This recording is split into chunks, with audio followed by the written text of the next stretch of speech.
Alors, je voudrais parle, commencer par dire que les journées en droit social et du travail sont toujours des moments de ressourcement pour l'équipe de bas de l'échelle. À être invité à y contribuer, c'est vraiment un honneur. Donc, merci pour l'invitation. Et puis, j'espère que ce que je vais apporter va peut-être compléter un peu, apporter d'autres éléments au tableau qu'on a commencé à regarder ce matin. Donc, ma présentation s'appelle « Le droit du travail en médiation » parce que c'est beaucoup le volet que je vais aborder. D'abord, une petite mise en contexte, probablement des choses que vous savez déjà, mais allons-y quand même. Une travailleuse ou un travailleur peut, en regard des différentes lois qui protègent ses droits au travail, exercer ses recours à diverses instances. On en a déjà parlé. Par exemple, en cas de congédiement d'une travailleuse lors de sa grossesse, évidemment, je parle de travailleurs et travailleuses non syndiqués, hein. Elle pourra parallèlement déposer une plainte pour pratique interdite, qui est l'article 122 de la Loi sur les normes du travail à la Commission des normes du travail, une plainte à la Commission des droits de la personne et de la jeunesse sur l'article 10 de la Charte au motif de la grossesse, et aussi s'adresser à la Cour des petites créances pour obtenir des compensations que la Commission des relations du travail n'est pas en mesure de lui accorder sur la plainte 122 de la Loi sur les normes du travail, comme d'ordonner le paiement d'un congé raisonnable s'il n'y a pas de réintégration, ou encore des dommages moraux ou punitifs. Mais quelles que soient les instances concernées, elles offriront toutes un processus de médiation. Si entente est trouvée par la médiation, dans la plupart des cas, on réglera pour l'ensemble des plaintes déposées aux différentes instances et les recours s'éteindront à cette étape. Donc, je pense que c'est important comme mise en contexte. Pour cette discussion, je vais me concentrer sur les règlements en médiation à la Commission des normes et la Commission des relations du travail en fonction de la Loi sur les normes du travail, parce que c'est là où la plupart des plaintes des non-syndiqués se règlent et c'est ce que nous connaissons le mieux au bas de l'échelle. Mais d'abord, sur quoi portent ces plaintes? Je sais que vous savez déjà pas mal tout ça, mais je pense que c'est important de situer un peu le terrain. Lorsqu'on est salarié et pas syndiqué, la Loi sur les normes du travail est ce qui protège nos droits. Elle comporte principalement quatre recours. Le recours contre un congédiement sans cause juste est suffisante et on y a droit seulement après 2 ans de service continu. Le recours 124, le recours contre une pratique interdite, subir des sanctions ou des préjudices pour avoir fait valoir ses droits, ou en lien avec la grossesse, la maladie, l'âge. Donc, l'article 122, 122.1, le recours contre le harcèlement psychologique au travail, 123.6, et les plaintes pécuniaires pour les sommes dues par l'employeur qui, après enquête, seront déférées vers les tribunaux civils, à moins qu'elles ne fassent partie de l'entente en médiation. Sauf pour les plaintes pécuniaires, une fois que la plainte a franchi l'étape de recevabilité, il y a offre d'une rencontre de médiation à la Commission des normes du travail. La médiation, c'est un processus volontaire et confidentiel. La plupart des plaintes y est traitée. Selon les chiffres de la Commission des normes du travail, 75% des médiations se règlent par une entente. Si la médiation, la Commission des normes n'a pas mené un règlement, la plainte sera déférée vers la Commission des relations du travail et la Commission des normes fournira les services d'un ou d'une avocate, mais seulement si la plainte est jugée fondée après enquête dans le cas du harcèlement psychologique. Et encore là, les plaintes acheminées à la Commission des relations du travail se règlent à 80% lors de médiations prédécisionnelles. Donc, on parle de 75% de règlements en médiation à la Commission des normes et le reste à 80% au prédécisionnel à la Commission des relations du travail. À la fin, très peu de plaintes se rendent au tribunal et donc très peu de décisions sont rendues et ça a son importance. Je vais y revenir un peu plus loin. Question. Pourquoi la médiation? Bien, la médiation, ça sauve du temps et de l'argent. Moins de frais juridiques pour la Commission des normes, qui, si la médiation échoue, va fournir les services gratuits d'un avocat pour la majorité des plaintes. Moins de frais juridiques pour l'employeur, parce qu'on le sait, les audiences à la Commission des relations du travail, c'est souvent long et ça coûte cher. Les délais pour le traitement des plaintes sont plus courts. En 2013-2014, les délais entre le dépôt d'une plainte et sa résolution en médiation à la Commission des normes, toutes plaintes confondues, se situent autour de 60 jours. Les plaintes déférées vers la Commission des relations du travail et réglées sans audience, 550 jours, c'est 1 an et demi en moyenne. Et avec audience, 734 jours, 2 ans en moyenne. Donc, c'est effectivement un processus plus rapide. L'idée de devoir parler de nouveau de tout ce qu'on a subi, par exemple avec le congédiement, mais surtout avec le harcèlement psychologique au travail lors d'une audience qui peut durer plusieurs jours, fait aussi peur à bien des plaignantes et des plaignants. De plus, contrairement aux décisions de la Commission des relations du travail qui sont d'ordre public, les plaintes traitées et les ententes obtenues en médiation sont confidentielles, ce qui assure une sorte de protection et de réputation à la vie privée. À la réputation et à la vie privée, j'ai sauté un mot. Si une entente satisfaisante est trouvée en médiation, c'est la possibilité de tourner la page et de passer à autre chose. Là encore, ça dépend des objectifs poursuivis. Est-ce qu'on cherche la réintégration en emploi? Faire cesser le harcèlement en milieu de travail? Obtenir une reconnaissance des injustices subies ou négocier des conditions de départ? La médiation offre donc certains avantages, mais tout le monde est-il servi équitablement par ce processus? C'est là-dessus qu'on s'en va. Le processus de la médiation à la Commission des normes du travail. Je ne ferai pas l'historique de la médiation à la Commission des normes, mais sachez qu'au début, les personnes qui choisissaient la médiation avaient accès à un avis juridique gratuit sur leur dossier, ce qui n'est plus le cas. Donc, on l'a vu, la médiation, c'est important. La majorité des plaintes se règlent à cette étape. La majorité des médiateurs, médiatrices de la Commission des normes font un travail professionnel et leurs compétences ne sont pas en jeu. Mais certaines et certains évaluent leur performance sur la base du nombre de règlements obtenus et en tirent une grande fierté. Ce qui les amène à faire pression sur la partie la plus faible, et plus souvent qu'autrement, la personne salariée, afin d'obtenir un règlement. Il n'est pas rare que des personnes nous font part de leurs inquiétudes suite aux commentaires catégoriques du médiateur sur leur dossier. Certains vont jusqu'à conseiller fortement d'accepter l'offre sur la table, déclarant le dossier faible et affirmant que la personne perdra sa cause devant la Commission des relations du travail. Les forces en présence sont en déséquilibre, ne serait-ce que par la disparité des moyens des uns et des autres. La partie employeur fera très souvent affaire avec son conseiller juridique ou un avocat spécialisé qui pourra l'aviser sur la solidité du dossier de la plainte, les offres à faire, l'intérêt ou non à participer à une médiation. Très souvent, l'employeur sera accompagné par un avocat, alors que les salariés y vont plus souvent seuls ou accompagnés d'un conjoint ou d'une amie. La plupart des personnes salariées n'ont pas toujours une idée précise de ce qu'elles peuvent demander ou négocier en médiation.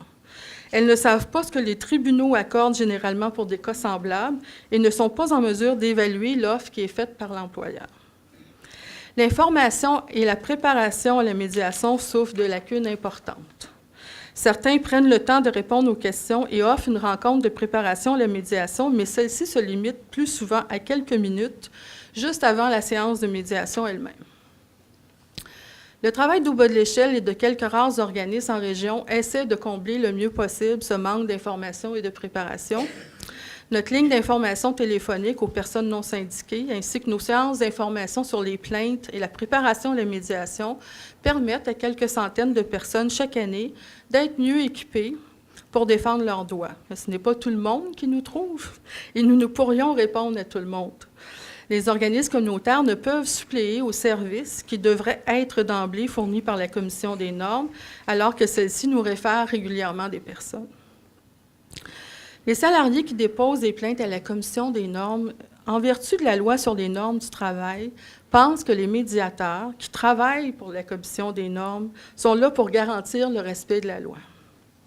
Ils et elles ne comprennent pas bien le rôle neutre, je vais mettre des guillemets, du médiateur, et lorsque celui-ci ne rétablit pas la balance du rapport de force en présence, les salariés considèrent que le médiateur est carrément du côté de la partie employeur.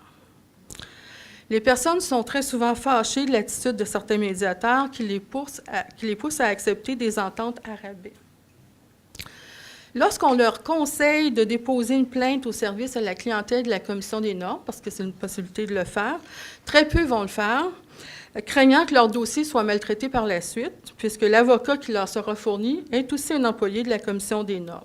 Et là, on peut poser la question, n'y a-t-il pas confusion dans les rôles? Comment arriver à une entente satisfaisante pour le ou la salarié? L'objectif de la médiation ne devrait-il pas être celui de rétablir le rapport de force entre les parties et de s'assurer du respect de la loi? La médiation devrait être adaptée pour tenir compte de la vulnérabilité et du déséquilibre des moyens entre la personne salariée et l'employeur. L'importance de l'information de la préparation de la médiation est primordiale. Les salariés devraient avoir accès à un avis juridique gratuit, ce qui leur permettrait d'avoir une évaluation réaliste de leur dossier. Une connaissance de ce qui est prévu par la loi et de ce qui peut s'obtenir via les tribunaux et de ce qui serait équitable en médiation. Parce que des fois, ce qu'on peut obtenir via les tribunaux, puis ce qui serait une bonne entente en médiation, c'est pas tout à fait la même chose, mais on peut quand même avoir une ordre de grandeur. Les personnes salariées pourraient aussi avoir accès à une représentation en médiation en cas de besoin et, au minimum, pour vérifier les transactions, prendre le temps de les expliquer avant que la personne salariée ne les signe, parce qu'on voit beaucoup de situations où les personnes ont signé une transaction sans vraiment comprendre ce qu'ils avaient accepté. Les salariés qui règlent en médiation restent souvent avec un goût amer. Le sentiment d'avoir réglé à rabais est présent. N'oublions pas que la majorité de ces personnes se retrouvent à perdre un emploi, un travail qui très souvent elles aimaient et qu'elles ne retrouveront pas nécessairement. Le rôle de la Commission des normes n'est-il pas d'assurer l'application de la loi? Je vais vous lire un court extrait de l'offre de service de médiation de la Commission des normes. Un service axé sur la communication. Dans un climat propice aux échanges, le médiateur vous aidera à établir le dialogue avec l'autre partie. Aussi, votre disposition à écouter les propositions de l'autre partie favorisera des échanges positifs. En présence l'un de l'autre, vous pourrez exprimer vos points de vue particuliers, examiner des possibilités de solutions et négocier les termes d'une entente à laquelle vous aurez librement consenti. Afin d'obtenir les meilleurs résultats possibles, réfléchissez dès maintenant sur différentes possibilités qui pourraient être discutées. Comment aimeriez-vous que se règle ce conflit? Qu'est-ce qui est important pour vous? Cet exercice permettra de clarifier vos attentes. Est-il ici question de l'application des normes du travail, du non-respect de la loi? La médiation semble se passer à l'intérieur d'une bulle déconnectée de la loi, où les parties vont réconcilier leurs points de vue divergents. Réconcilier quoi? D'autre part, les données de la Commission des normes nous révèlent que 90 % des personnes qui déposent une plainte ne sont plus en emploi. 90 % des personnes qui déposent des plaintes ne sont plus en emploi, sauf dans le cas du harcèlement psychologique, où 65 % ne sont plus en emploi. J'ai la bouche très sèche, je ne sais pas si je pourrais avoir.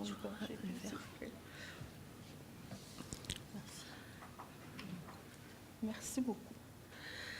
Tout ça pour dire que est-ce que le processus de médiation peut leur permettre de récupérer plus facilement leur emploi?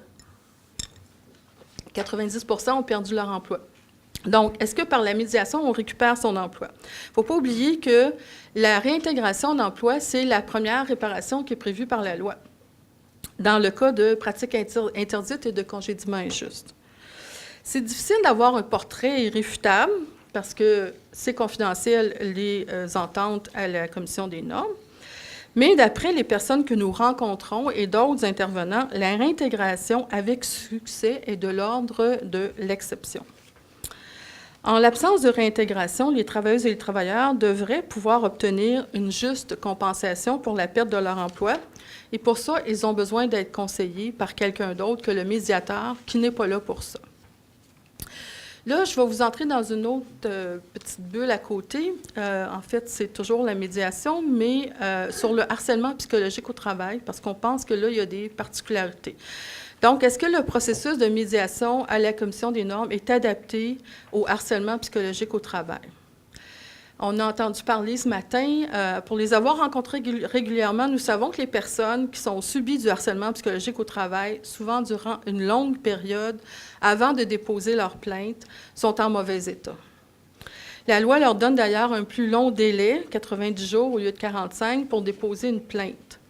65% des personnes qui déposent une plainte harcèlement psychologique à la Commission des normes ne sont plus en emploi. Celles qui sont encore en lien d'emploi sont très souvent en congé de maladie. Les personnes agissent souvent tard, une fois que les effets du harcèlement ont porté atteinte à leur équilibre et à leur estime de soi.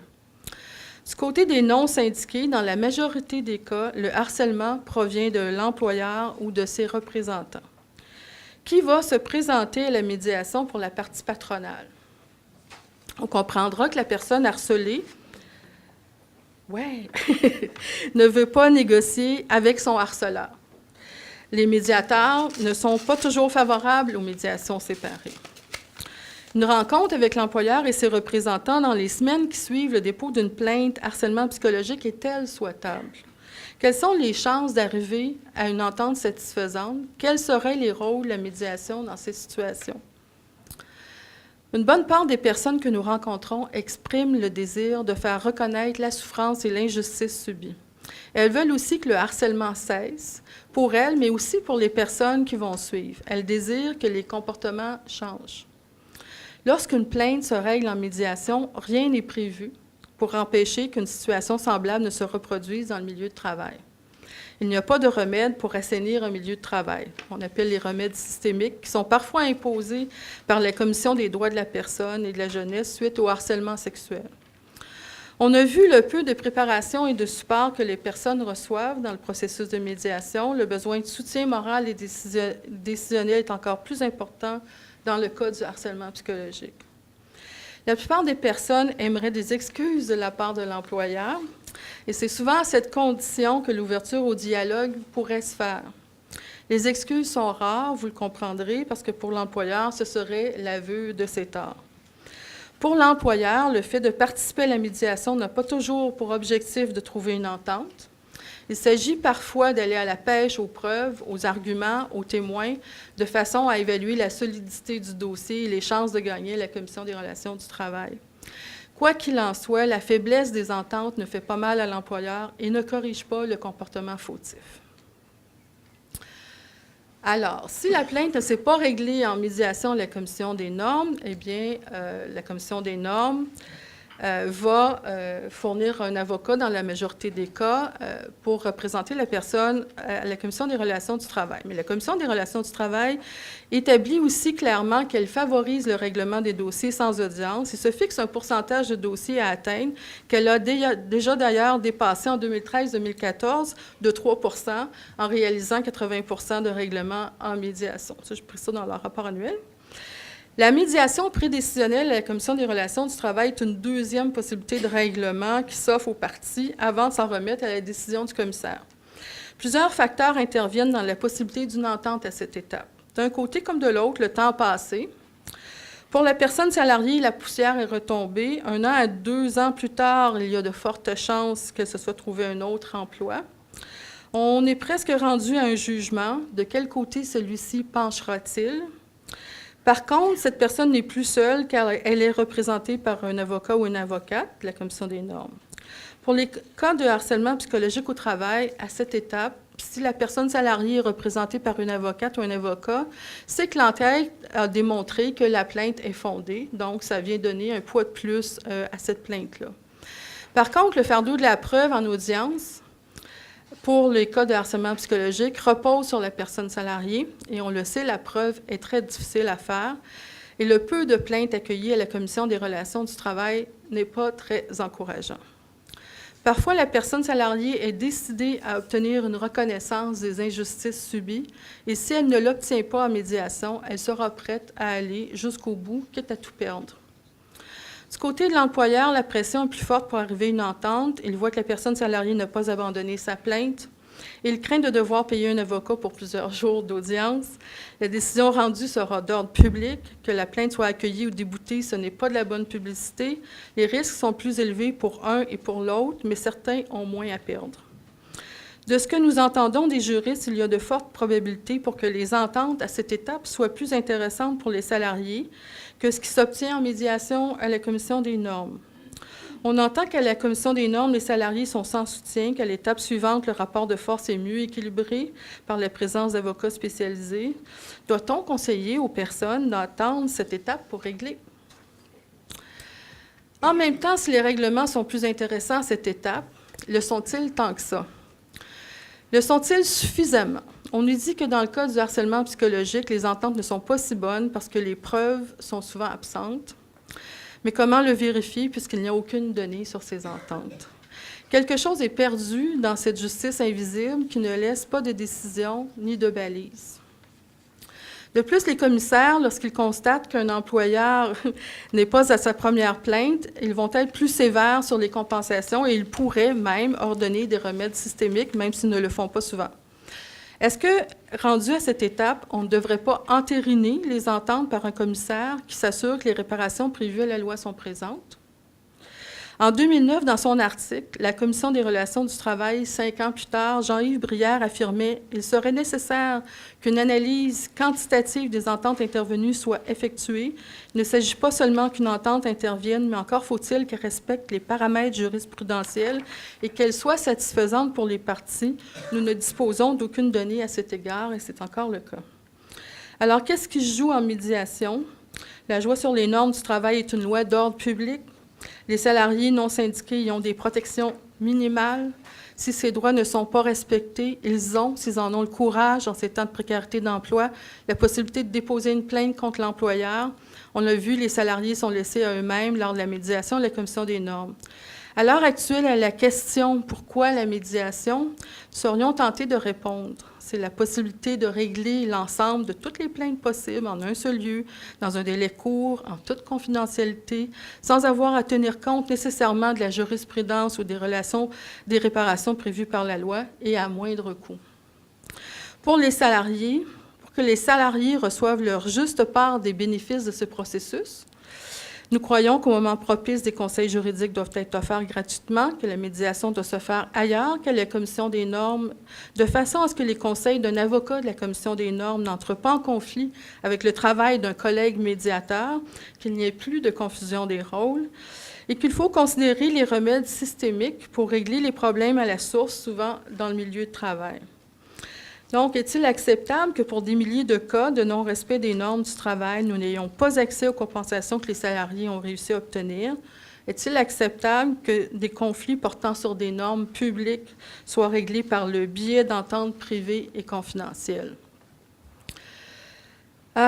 J'ai ajouté quelque chose à la fin à cause du budget qui est sorti hier, parce que au moment où j'ai préparé mon intervention, le budget du gouvernement libéral n'était pas encore public. Il y avait des rumeurs sérieuses de fusion CNT, CSST, Commission de l'équité salariale, et là, c'est encore pire, on parle de fusion CLP et CRT.